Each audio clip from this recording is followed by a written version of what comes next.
ಮೋದಿ ಪಟ್ಟಾಭಿಷೇಕಕ್ಕೆ ರಾಷ್ಟ್ರಪತಿ ಭವನದಲ್ಲಿ ಸಕಲ ಸಿದ್ಧತೆ ಪೂರ್ಣಗೊಂಡಿದೆ. ನಾಳೆ ಮೋದಿ ಜೊತೆ ಯಾರೆಲ್ಲ ಪ್ರಮಾಣ ವಚನ ಸ್ವೀಕರಿಸ್ತಾರೆ ಅನ್ನೋದು ಕುತೂಹಲ ಮೂಡಿಸಿದೆ. ಹಾಗಾದ್ರೆ ಯಾರ್ಯಾರಿಗೆ ಚಾನ್ಸ್ ಇದೆ? ರಾಜ್ಯದಿಂದ ಕುಮಾರಸ್ವಾಮಿ ಸೇರಿ ಯಾರಿಗೆ ಸಚಿವ ಸ್ಥಾನ ಸಿಗುವಂತ ಸಾಧ್ಯತೆ ಇದೆ? ಬನ್ನಿ ಈ ರಿಪೋರ್ಟ್ ಇದೆ.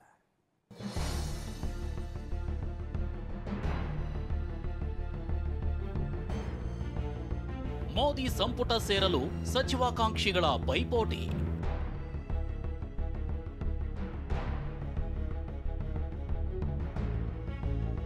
ಮಿತ್ರರಿಗೆ ಸಚಿವ ಸ್ಥಾನ ಹಂಚಲು ಬಿಜೆಪಿ ಸೂತ್ರ.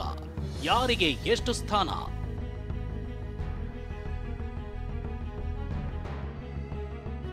ಪ್ರಮಾಣ ವಚನಕ್ಕೆ ಸಿದ್ಧತೆಗಳು ಬಹುತೇಕ ಪೂರ್ಣಗೊಂಡಿವೆ.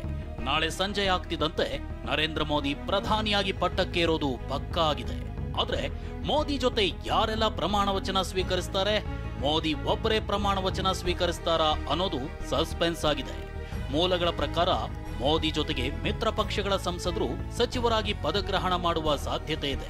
ಆದರೆ ಪ್ರಬಲ ಖಾತೆಗೆ ಮಿತ್ರರು ಪಟ್ಟು ಹಿಡಿದಿದ್ದು ಸಚಿವ ಸ್ಥಾನ ಹಂಚಿಕೆ ಮಾಡಲು ಬಿಜೆಪಿ ಮೀಟಿಂಗ್ ಮೇಲೆ ಮೀಟಿಂಗ್ ನಡೆಸಿದೆ.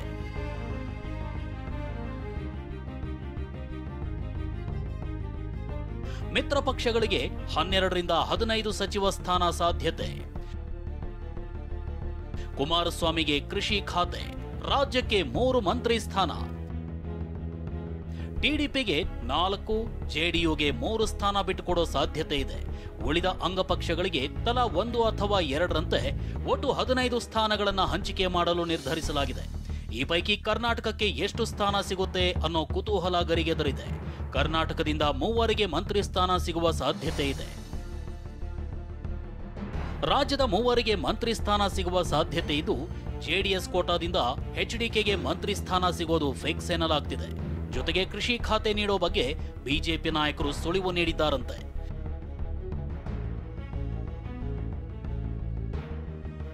ಮೊದಲ ಹಂತದಲ್ಲಿ ಬಿಜೆಪಿಯ 2ಗಷ್ಟೇ ಮಂತ್ರಿ ಸ್ಥಾನ ಸಿಗುವ ಸಾಧ್ಯತೆ ಇದ್ದು, ಒಬ್ಬರಿಗೆ ಕ್ಯಾಬಿನೆಟ್ ಸಚಿವ ಸ್ಥಾನ, ಇನ್ನೊಬ್ಬರಿಗೆ ರಾಜ್ಯ ಖಾತೆ ಸಿಗಲಿದೆ.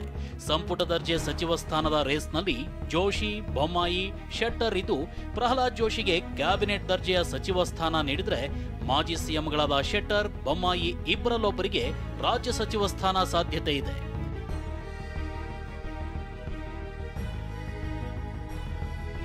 ಬೊಮ್ಮಾಯಿ, ಶೆಟ್ಟರ್ ಹೊರತುಪಡಿಸಿ ಲಿಂಗಾಯತ ಸಂಸದರ ರೇಸ್ನಲ್ಲಿ ಬಾಗಲಕೋಟೆ ಸಂಸದ ಪಿಸಿ ಗದ್ದಿಗೌಡರ್, ತುಮಕೂರು ಸಂಸದ ಸೋಮಣ್ಣ ಕೂಡ ಮಂತ್ರಿ ಸ್ಥಾನ ಗಿಟ್ಟಿಸುವ ಪ್ರಯತ್ನದಲ್ಲಿದ್ದಾರೆ.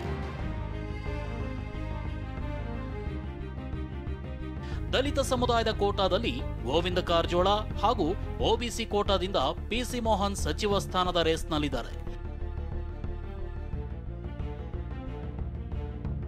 ಇನ್ನು ಕರ್ನಾಟಕ ಹೊರತುಪಡಿಸಿ ಉಳಿದ ರಾಜ್ಯಗಳಲ್ಲಿ ಯಾರ್ಯಾರಿಗೆ ಸ್ಥಾನ ಸಿಗುತ್ತೆ, ಮಿತ್ರ ಪಕ್ಷಗಳಿಗೆ ಎಷ್ಟು ಸ್ಥಾನ ಅನ್ನೋದನ್ನ ನೋಡೋದಾದ್ರೆ, ಟಿಡಿಪಿಗೆ 4 ಸ್ಥಾನ ಫೈನಲ್ ಆಗಿದ್ದು, ಇದರಲ್ಲಿ 3 ಹೆಸರು ಫೈನಲ್ ಆಗಿದೆ ಎನ್ನಲಾಗ್ತಿದೆ. ಶ್ರೀಕಾಕುಳಂ ಟಿಡಿಪಿ ಸಂಸದ ರಾಮ್ ಮೋಹನ್ ನಾಯ್ಡು, ಅಮಲಾಪುರಂ ಸಂಸದ ಹರೀಶ್ ಬಾಳಯೋಗಿ, ಚಿತ್ತೂರು ಸಂಸದ ದುಗ್ಗಮಲ್ಲ ಪ್ರಸಾದ್ ಹೆಸರು ಅಂತಿಮವಾಗಿವೆ ಅಂತ ಮೂಲಗಳು ತಿಳಿಸಿವೆ. ಜೆಡಿಯುಗೆ 3 ಸ್ಥಾನ ಕೊಡ್ತಾರೆಂಬ ಚರ್ಚೆ ನಡೀತಿದ್ದು, ಇದರಲ್ಲಿ 2 ಸ್ಥಾನ ಫೈನಲ್ ಆಗಿದೆ ಎನ್ನಲಾಗ್ತಿದೆ. ಮುಂಗೇರ್ ಕ್ಷೇತ್ರದ ಸಂಸದ ಲಾಲನ್ ಸಿಂಗ್, ರಾಜ್ಯಸಭಾ ಸದಸ್ಯ ರಾಮನಾಥ್ ಠಾಕೂರ್ ಹೆಸರು ಫೈನಲ್ ಆಗಿದೆಯಂತೆ. ಇವರೆಲ್ಲರೂ ನಾಳೆಯೇ ಮೋದಿ ಜೊತೆ ಪ್ರಮಾಣ ವಚನ ಸ್ವೀಕರಿಸೋ ಸಾಧ್ಯತೆ ಇದೆ. ಇನ್ನು ಬಿಜೆಪಿ ಪ್ರಬಲ ಖಾತೆಯನ್ನ ತನ್ನಲ್ಲೇ ಉಳಿಸಿಕೊಳ್ಳಲು ನಿರ್ಧರಿಸಿದೆ. ನಾಳೆ ಯಾರೆಲ್ಲ ಪ್ರಮಾಣ ವಚನ ಸ್ವೀಕರಿಸ್ತಾರೆ, ಯಾರಿಗೆ ಯಾವ ಖಾತೆ ಸಿಗುತ್ತೆ ಅನ್ನೋದು ಸಸ್ಪೆನ್ಸ್ ಆಗಿದೆ. ಹರೀಶ್, ಟಿವಿ9, ನವದೆಹಲಿ.